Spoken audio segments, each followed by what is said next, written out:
اور جس طرح پہلے جیسا نظام ہوتا تھا، پہلے سے طے شدہ نظام، اس کے مطابق ملاقات کرتے تھے. رات کو 11-12 بجے جب سب ان کو اطمینان ہو گیا کہ سو گئے ہوں گے، دیوار پھلانگ کر کے جا رہے تھے کہ آواز آئی کان میں کہ کوئی بول رہا ہے. تو ایسے موقع پر آدمی سہم جاتا ہے کہ بھائی آواز آ رہی ہے، کوئی جاگ تو نہیں رہا ہے، پکڑا نہ جاؤں. تو انہوں نے غور کیا کہ کہاں آواز کس طرف سے ہے، کون ہے، کتنے لوگ ہیں، آواز کیا آ رہی ہے. جب انہوں نے غور کیا تو رات کی تنہائی میں ان کے کانوں میں قریب کے کسی مکان میں ایک شخص تلاوت کر رہا تھا. وہ آواز آئی، الم یأن للذین آمنوا ان تخشع قلوبهم لذکر اللہ وما نزل من الحق.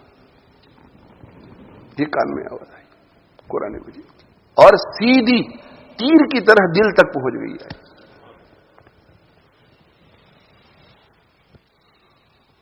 کیا مومنین کے لیے وہ وقت نہیں آیا کہ ان کے دل جھک جائیں، سب سرنڈر کر دے؟ ان تخشع قلوبهم، ان کے دل جھک جائیں، لذکر اللہ، اللہ کے ذکر کے لیے، اور اس حق کے لیے جو اللہ کی طرف سے آیا ہوا ہے. کیا وقت نہیں آیا؟ اب ان کے لیے بالکل برمحل ان کو ایسا فیل ہوا کہ مجھے اللہ کہہ رہے ہیں. کہ کیا مومنین کے لیے، ایمان والوں کے لیے وقت نہیں آیا کہ ان کا دل جھک جائے؟ ان تخشع لذکر اللہ، اللہ کے ذکر کے لیے، اللہ کی یاد کے لیے، اور اس حق کے لیے جو اللہ کی طرف سے آیا ہے، اترا ہے. کیا ہوا بھائی؟ فوراً انہوں نے کہا کہ قد حان وقد آن. وہی دیوار کے اوپر ہے، قد حان وقد آن. اے اللہ، وہ وقت آ گیا، توبہ کر چکا ہوں. آگے نہیں بڑھے، پیچھے گئے، لڑکی کو چھوڑ دیا،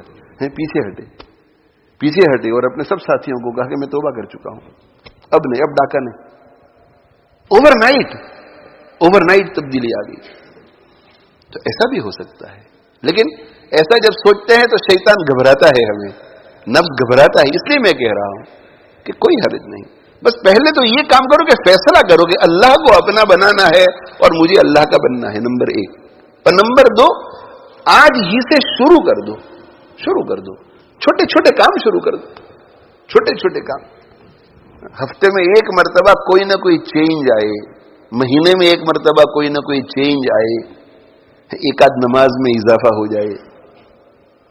روزانہ ذکر کرتے ہیں، کتنا کرتے ہیں؟ تو کہتے ہیں بالکل نہیں کرتا، غفلت میں ہوں. او ہو چلو تو شروع کر دو، 100 مرتبہ کلمہ طیبہ پڑھو. نہیں یہ تو نہیں ہو سکتا، چلو 50 مرتبہ پڑھو. یہ بھی نہیں ہو سکتا. 25 مرتبہ، یہ بھی نہیں ہو سکتا.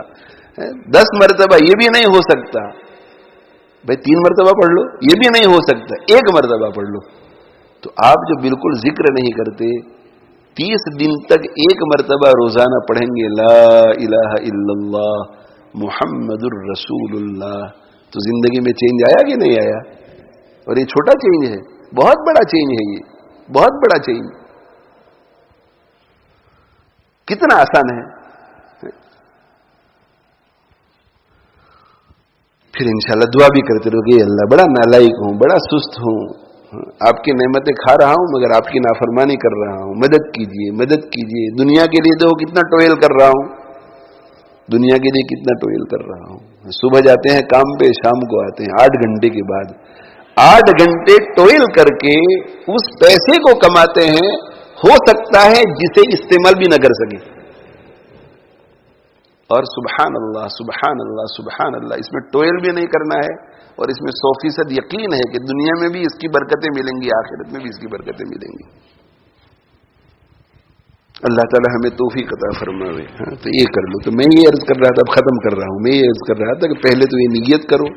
نیت کرنے کے بعد ظاہر ہے کہ دین ہمیں معلوم نہیں ہے، تو دین پر چلیں گے کیسے؟ تو اس کے لیے فیصلہ کرو کہ کسی عالم کے پاس ہم اٹھنا بیٹھنا شروع کر دیں گے. اس بیان میں بھی گئے، اس بیان میں بھی گئے، یہاں بھی گئے، وہاں نہیں، کسی ایک کو پکڑ لو تاکہ پورا جگسو پزل جو ہے وہ بالکل سیٹ ہو جائے. اور جیسے میں نے کہا، اللہ تعالیٰ شاہ نے ہر شخص کو ایک ضمیر دیا ہوا ہوتا ہے، اس سے وہ اندازہ لگا لیتا ہے کہ یہ دنیا دار ہے یا دیندار ہے، یہ مجھے خدا سے جوڑنے کی کوشش میں لگا ہوا ہے یا یہ مجھے کچھ دینا چاہ رہا ہے یا مجھ سے کچھ لینا چاہتا ہے. وہ اندازہ ہو جائے گا ہمیں. اور پھر اس کے رہنمائی میں جو جو باتیں سمجھ میں آتی جائے اس پہ عمل کرو، عمل کرو، عمل کرو، عمل کرو، اور ترقی ہوگی. تو میں کہہ رہا تھا کہ حضرت خواجہ عزیز الحسن مجذوب رحمۃ اللہ علیہ جو ہے وہ عالم نہیں تھے، حافظ نہیں تھے، ڈیپیوٹی کلیکٹر تھے اس زمانے میں. یعنی ایک ہندوستانی کو جو سب سے اونچا منصب مل سکتا تھا. اور حکیم الامت تھانوی رحمۃ اللہ علیہ کی خدمت میں جو جانے والے لوگ ہیں وہ صرف علماء نہیں تھے، بڑے بڑے مفتی تھے، بڑے بڑے علماء تھے، بڑے بڑے مفسر تھے، بڑے بڑے محدث تھے، بڑے بڑے فقہا تھے. اسی طرح جدید تعلیم یافتہ بھی تھے، ٹیچر بھی تھے، ڈاکٹرز بھی تھے، لوئرز بھی تھے، ہر طبقے کے لوگ جاتے تھے، اس لیے کہ بہت راشنل تھے، ان کی تعلیمات بہت اعلیٰ درجے کی. تو جا کر کے ان کو سمجھ میں آتا تھا کہ ہاں یہ بات ہے، یہاں کچھ نہ کچھ ہے، یہاں فائدہ ہے. تو خواجہ صاحب رحمۃ اللہ علیہ سب سے پہلی مرتبہ جب ارادہ کیا کہ اب ان کو اپنا شیخ بنا لینا ہے، ان کے رہنمائی میں اب چلنا ہے، تو یہ شعر پڑھے. وہ بڑے شاعر بھی تھے. نہیں کچھ اور خواہش آپ کے در پر میں لایا ہوں، یعنی آپ کے پاس جو آیا ہوں تو کوئی یہ خواہش نہیں ہے کہ ان کے ساتھ تعلق رکھیں گے تو مال میں برکت ہوگی، اولاد میں برکت ہوگی، عزت بڑھے گی. نہیں کچھ اور خواہش آپ کے در پر میں لایا ہوں، مٹا دیجئے یہاں مٹنے کو آیا ہوں. اس کا مطلب یہ ہے کہ جو بڑائی ہے میرے اندر، یہ جو دنیا کی محبت ہے، دنیا دار بننے کا شوق ہے، یہ سب ختم کر دیجیے. آپ یہاں اس لیے میں آیا ہوں. یہ تو ابتدا ہے. آتے رہے جگسو پزل سیٹ ہوتا رہا، فہم بڑھتی گئی، سمجھ بڑھتی گئی. توجہ سے سننا. شاعر تھے، شعر و شاعری کا رنگ بدلا. جیسے علامہ اقبال ہے، ان کی شعر و شاعری کا رنگ علامہ انور شاہ کشمیری رحمۃ اللہ علیہ کی صحبت سے بدلا. علامہ انور شاہ کشمیری رحمۃ اللہ علیہ بہت بڑے عالم. کتنے بڑے عالم؟ یہ حضرت مولانا اشرف علی تھانوی رحمۃ اللہ علیہ کے زمانے کے ہیں، علامہ انور شاہ کشمیری رحمۃ اللہ علیہ. اور مولانا اشرف علی تھانوی رحمۃ اللہ علیہ خود بہت بڑے عالم، بہت بڑے عالم، خود مفسر بھی، خود محدث بھی، خود فقیہ بھی، اور خود اعلیٰ درجے کے محقق بھی فن تصوف میں. اتنے بڑے عالم. لیکن کیا فرماتے تھے جانتے ہو؟ ایسا فرماتے تھے کہ جب مولانا انور شاہ صاحب میری خانقاہ میں آتے ہیں تو ان کے علم کا میرے اوپر بوجھ پڑتا ہے. مطلب یہ ہے کہ میں ذرا تھوڑا سہم کے بولتا ہوں، اس لیے کہ علامہ انور شاہ کشمیری آئے. بہت اعلیٰ درجے کے محدث، عربی میں ان کی کتابیں عجیب، ان کو تو سمجھنا بھی ایک مشکل کام ہے. بہت اعلیٰ درجے کے اکیڈمکس چاہیے.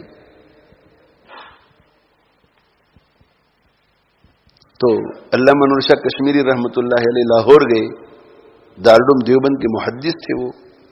تو لاہور گئے اور علامہ اقبال کے دوستوں نے کہا کہ ایک بہت بڑے عالم آئے ہیں، آپ آئیے ملنے کے لیے. اور علامہ اقبال شروع ہی سے طبیعت اور فطرت اچھی تھی علامہ اقبال کی، لیکن ایک دم جو انقلاب آیا طبیعت میں، وہ علامہ انور شاہ کشمیری رحمۃ اللہ علیہ کے بس آتے جاتے رہے، بیٹھے، دوستی ہو گئی، تعلق ہو گیا. اچھا وہ بھی بہت بڑے شاعر تھے، علامہ انور شاہ کشمیری بھی شاعر تھے، مگر انہوں نے، علامہ اقبال کا تو کام ہی یہ تھا، ان کا کام حدیث کا تھا، مگر سائڈ پر شعر و شاعری بھی تھی. تو وہ بہت متاثر ہوئے کہ ان کو تو حدیث پر بھی عبور ہے، ہر چیز پر یہ تو ماشاءاللہ. تو علامہ اقبال متاثر ہوئے اور علامہ اقبال نے یہ جو شعر کہے ہیں، یہ شعر کئی اشعار ہیں، مگر اس میں سے یہ شعر بہت مشہور ہے. تمنا درد دل کی ہے تو کر خدمت فقیروں کی. یہ اس وقت کا تھا. علامہ انور شاہ کشمیری رحمۃ اللہ علیہ کی شان میں یہ شعر گئے تھے. فقیر کا کیا معنی؟ فقیر کا یہاں معنی، فقیر کا یہ معنی کہ جو اپنی آخرت کو مقصد بنا چکا ہے، اللہ والا. تمنا درد دل کی ہے. یہ درد دل اگر چاہتے ہو، درد دل، تو علامہ اقبال بھی تو کسی مدرسے کے پڑھے ہوئے نہیں تھے نا. لیکن دیکھو گئے کس کے پاس گئے؟ ایک عالم کے پاس گئے جو کسی مدرسے میں نہیں پڑھے تھے، دارالعلوم میں پڑھا تھا جنہوں نے. تو متاثر ہوئے نا وہ. تو آپ یہ تو نہیں کہہ سکتے نا کہ علامہ اقبال اتنے عقل مند نہیں تھے اس لیے ہی فیل فور ہم، بیچارے پھنس گئے. نہیں ایسا نہیں، بہت ہوشیار تھے، بہت ذہین تھے، مفکرین میں سے، امت کے مفکرین میں سے ان کا شمار ہوتا ہے علامہ اقبال کا. تو انہوں نے شعر کہا کہ تمنا درد دل. درد دل کا کیا مطلب؟ کہ دل میں اللہ کی محبت آ جاوے اور انسان اللہ کے لیے دل میں درد محسوس کرنے لگے کہ میں بھی اللہ کا ہو جاؤں اور میری بھی اللہ سے ملاقات ہو جاوے. جیسے بیوی بچوں کے لیے دل میں درد ہوتا ہے، تو کہ اگر کسی کو یہ تمنا ہے تو کس کے پاس یہ ملے گا؟ ایسے علماء کے پاس ملے گا، ایسے علامہ منوشا کشمیری جیسے.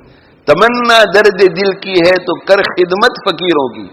اور یہاں خدمت کا مطلب یہ نہیں کہ پیسے دو، روپیے دو، دعوتیں کھلاؤ، نہیں. خدمت کا مطلب ہے کہ ان کے پاس جاؤ اور جا کر کے ان سے سیکھو، ان کی صحبت سے فائدہ اٹھاؤ.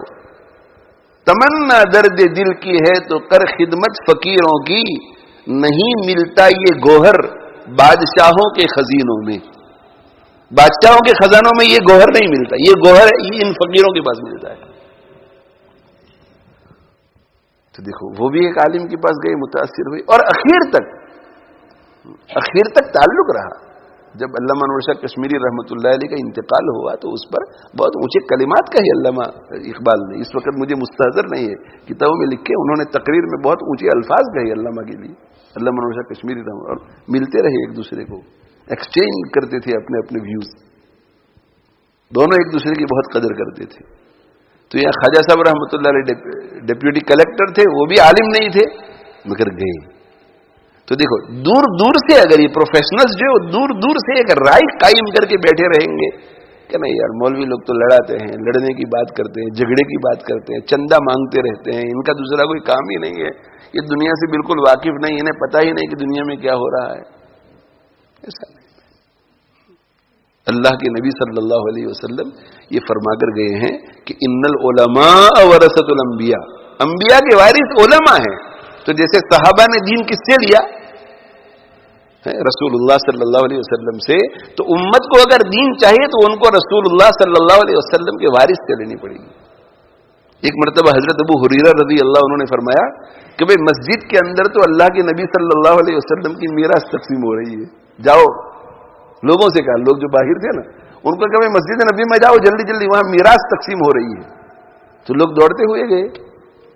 وہ مال کے لالچی نہیں تھے، اس لیے گئے کہ اللہ کے نبی صلی اللہ علیہ وسلم کی میراث تقسیم ہو رہی ہے تو شاید میرے حصے میں کوئی کرتا آ جاوے رسول اللہ صلی اللہ علیہ وسلم کا،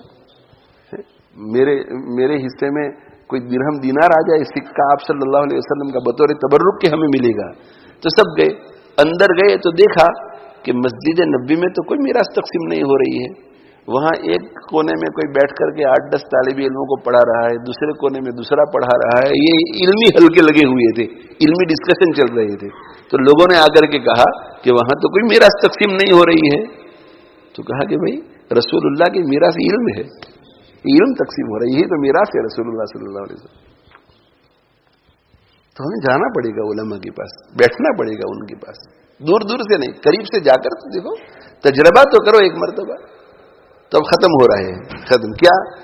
خواجہ صاحب رحمۃ اللہ علیہ جب گئے تو کیا کہا؟ نہیں کچھ اور خواہش آپ کے در پر میں لایا ہوں، مٹا دیجئے یہاں مٹنے کو. یعنی بیعت ہونے سے پہلے ان کو اتنی سمجھ آ گئی تھی کہ اب کچھ نہیں چاہیے، بس یہ دنیا کی ہوس، بڑا بننے کی، یہ آپ ختم کر دیجئے، اللہ کا تعلق مجھے نصیب کیجیے. اس کے بعد آتے جاتے رہے، اور آتے جاتے رہنے کے بعد جگسو پزل سارا جب سیٹ ہو گیا، دین کی پوری سمجھ آ گئی، تو انہوں نے ایک نظم لکھی. اس کے اندر ایک شعر یہ تھا: ہر تمنا دل سے رخصت ہو گئی، ہر تمنا دل سے رخصت ہو گئی، اب دل میں کوئی تمنا نہیں ہے، صرف تمنا آپ ہی کی ہے. اب تو ہر تمنا دل سے رخصت ہو گئی. ذرا توجہ کیجئے، اس کرسی پہ میں بیٹھا ہوا ہوں، تو میں بیٹھا ہوا ہوں تو آپ نہیں بیٹھ سکتے نا یہاں. تو جب تک اس دل میں دنیا ہوتی ہے اللہ کی محبت نہیں آتی.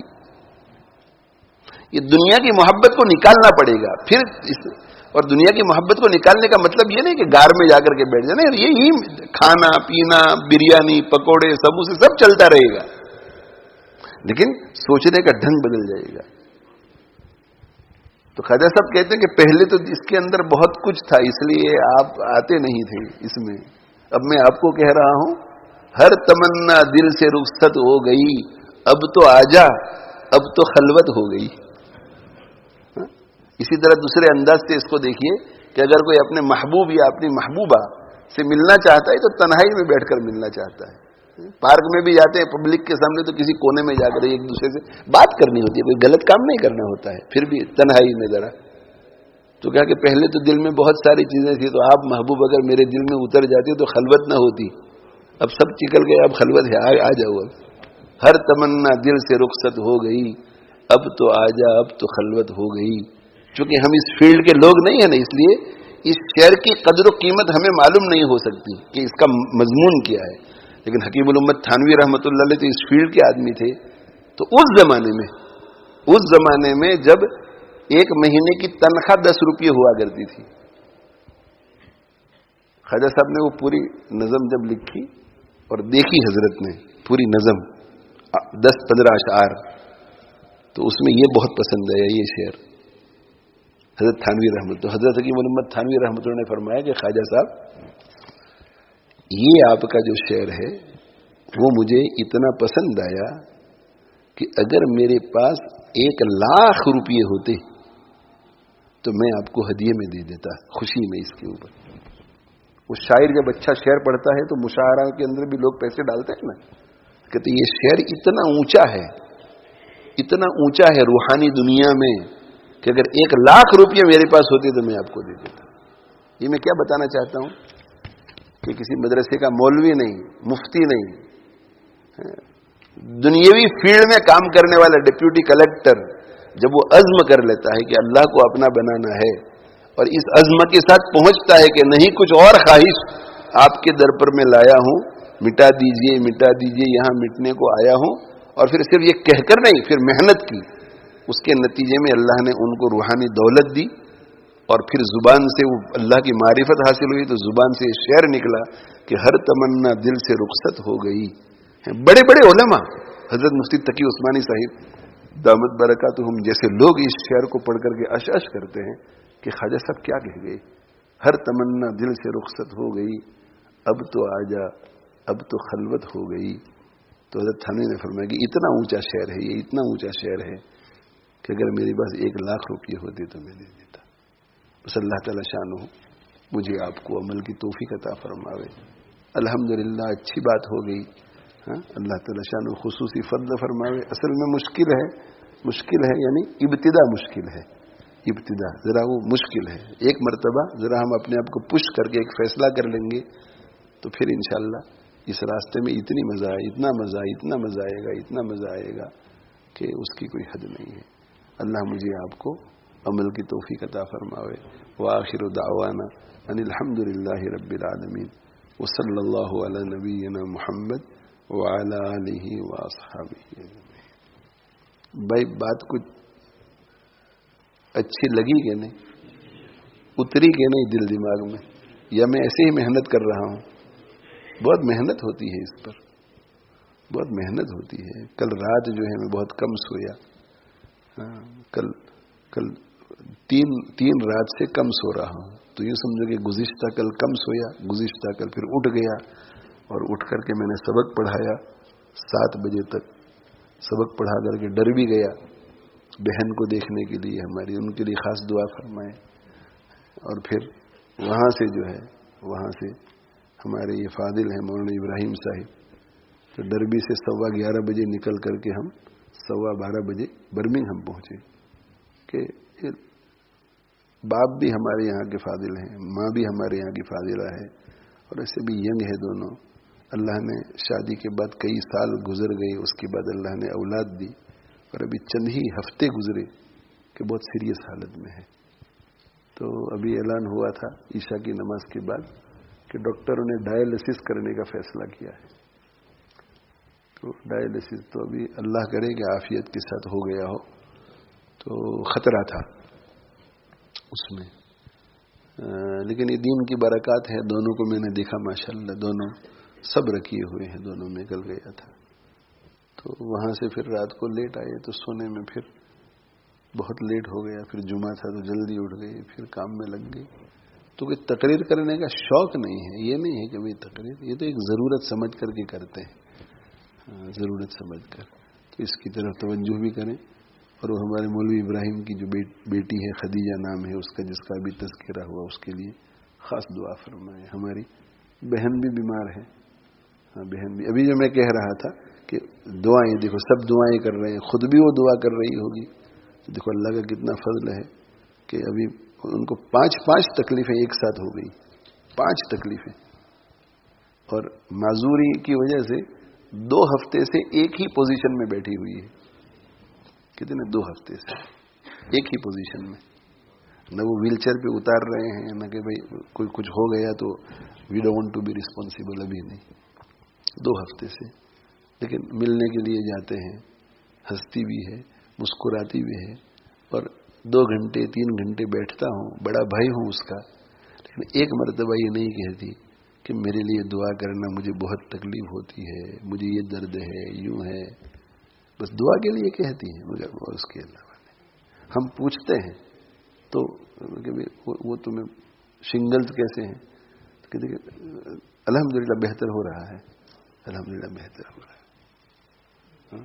تو ڈاکٹر یوسف دلال صاحب عمرے کے لیے گئے تو وہ مجھے کہنے لگے کہ تم نے تو یہ 5 چیزیں گنوائی، ایک تو MND ہے جس میں وہ معذور ہو گئی ہے، اس کے ساتھ پائلز جو ہے وہ بہت سخت، اور پائل میں بیٹھنا بھی ایسے ہی پڑ رہا ہے نا، اس لیے کہ تو معذور ہے تو ایسے تو بیٹھ نہیں سکتی، ساتھ میں شنگلز ہے، اور اس کے ساتھ جو ہے وہ یہ ہو گیا ہے، انفیکشن ہو گیا ہے، اور دوا کے ری ایکشن کی وجہ سے پورے بدن پر ریشز ہو گئے، جو کھجلی بہت ہو رہی ہے.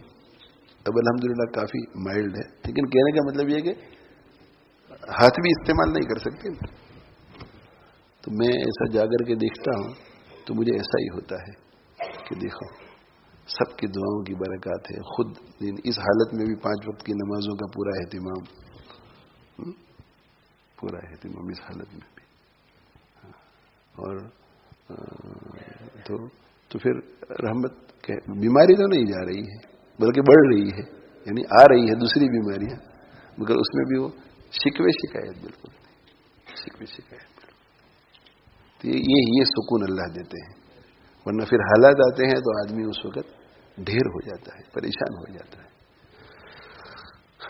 اللہ تعالیٰ شان ہو فضل فرمائے. تو ان کے لیے، ہماری بہن کے لیے بھی خصوصیت کے ساتھ دعا کیجیے، مولوی ابراہیم کے لیے بھی دعا کیجیے. اور بھی کچھ اعلانات ہوئے، اور پوری امت میں جتنے لوگ پریشان حال ہیں، سب کے لیے وہ ہماری دعاؤں کے مستحق ہیں. ہمیں دعا کرنی چاہیے. پوری دنیا میں جو لوگ بیمار ہیں، کسی مصیبت میں پھنسے ہوئے ہیں، جیلوں میں بیٹھے ہوئے ہیں، مقدمات میں پھنسے ہوئے ہیں، مظلوم ہیں، بھوکے ہیں، پیاسے ہیں، اس میں فلسطین کے مسلمان بھی آ گئے، سب کے لیے دعا کرو. ڈپریشن میں ہے، انگزائٹی میں ہے، تو جس جگہ پر پریشان ہے. ہمارے ڈاکٹر صاحب کی اہلیہ بھی، ان کا بھی آپریشن ہوا ہے، وہ بھی ریکوری ہو رہی ہے. ان کے یہاں بھی ان کی بہن کی چھوٹا سا بچہ ہے، ابھی 3 سال کا ہوگا شاید، اسے بھی کینسر ہو گیا ہے.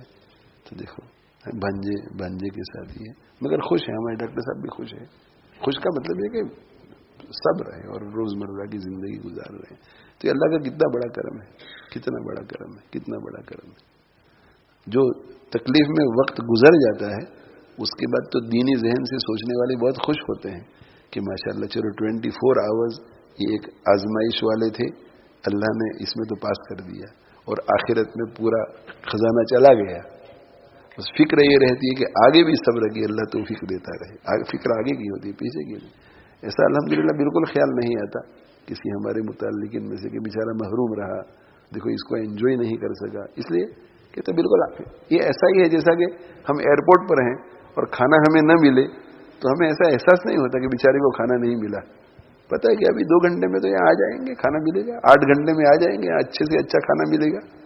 تو یہ دنیا تو کوئی حیثیت نہیں ہے. یہاں کھانا نہ ملے تو کیا حرج ہے، آخرت میں ملنے والا ہے انشاءاللہ. بس اتنا ہے کہ جنت میں پہنچ جائیں کسی طرح.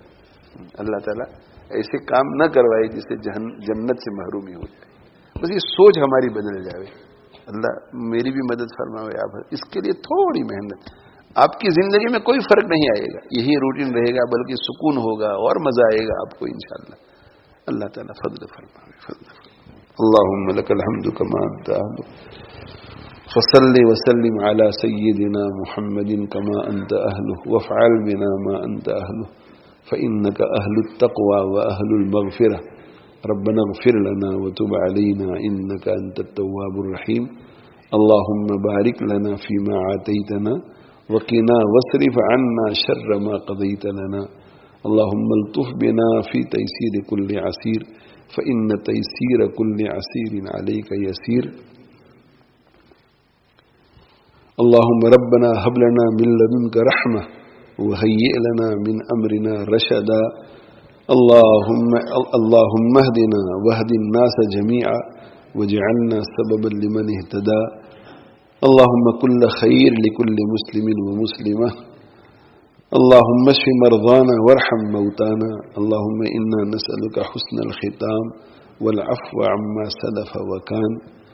یا ارحم الراحمین یا ارحم الراحمین یا ارحم الراحمین. رحم کا، کرم کا، یسر و سہولت کا، عفو و عافیت کا، فضل و عنایت کا، حفظ و امان کا معاملہ فرما. اے اللہ ہماری بخشش فرما دے. اے اللہ ہم گنہگار ہیں، خطا کار ہیں، غلطیاں بہت کرتے ہیں. اے اللہ معاف فرما دے، معاف فرما دے، معاف فرما دے. آئندہ غلطیوں سے ہماری حفاظت فرما، نافرمانی سے ہماری حفاظت فرما. اے اللہ آج آپ ہی کے کرم سے ہمیں یہ نیت کرنے کی توفیق مل رہی ہے کہ ہم آج سے پوری کوشش کریں گے کہ آپ کو ہم اپنا بنا لیں اور خود آپ کے بن جائیں. الہ العالمین اس کام کو ہمارے لیے آسان فرما، آسان فرما. پچھلی کوتاہیوں کو معاف فرما، آگے کے مراحل کو آسان فرما. الہ العالمین علماء ربانیین میں سے کسی اچھے عالم تک پہنچا دے، کسی خدا ترس بزرگ تک پہنچا دے، اور الہ العالمین ان کی مجلسوں سے زیادہ فائدہ اٹھانے کی توفیق عطا فرما. الہ العالمین پوری زندگی آپ نے دی ہے، آپ کو حاصل کرنے کے لیے ہفتے میں اگر 2-3 گھنٹے ہم نکال کر تھوڑی کوشش کر لیں تو یہ کوئی مشکل کام نہیں ہے. یہ اللہ ہمیں اس کی توفیق دیجیے، ہمیں توفیق دیجیے. الہ العالمین دنیا اور آخرت کے شر سے ہماری حفاظت فرما، دنیا اور آخرت کی ہر خیر عطا فرما.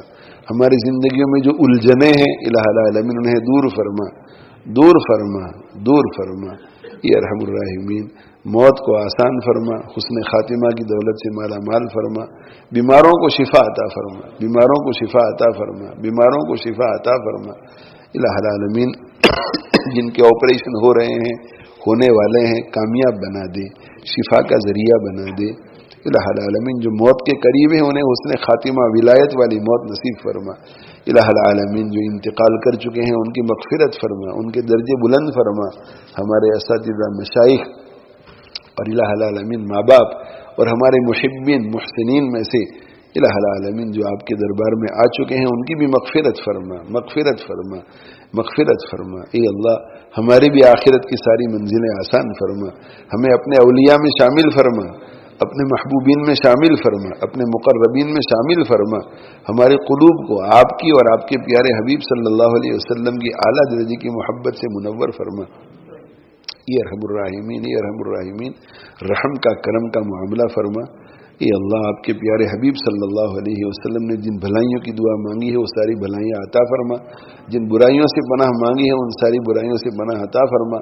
الہ العالمین پورے عالم میں امن کو عام فرما دے، سلامتی کو عام فرما دے، رحمتوں کو عام فرما دے، افراتفری کو ختم فرما دے، عدل و انصاف کو عام فرما دے، ظلم کا خاتمہ فرما. الہ العالمین ان سب چیزوں کے وجود پذیر ہونے کے لیے جن اسباب کی ضرورت ہے سب کا غیب سے انتظام فرما. یہ اللہ ہمیں علم سے، علماء سے تعلق نصیب فرما. یہ ارحم الراحمین، یہ ارحم الراحمین جن جن بھائیوں نے، بہنوں نے ہمیں دعاؤں کے لیے کہا ہے، لکھا ہے، جو ہم سے متوقع ہیں، جن کا ہم پر حق بنتا ہے، جو ہم سے تعلق رکھتے ہیں، محبت رکھتے ہیں، خصوصاً ہمارے ماں باپ، اساتذہ، مشائخ، دوست، احباب، محبین، محسنین، سبھی کے تمام جائز نیک مقاصد کو پورا فرما. ربنا تقبل منا انك انت السميع العليم وتب علينا انك انت التواب الرحيم. وصلى الله تعالى على خير خلقه سيدنا ومولانا محمد وآله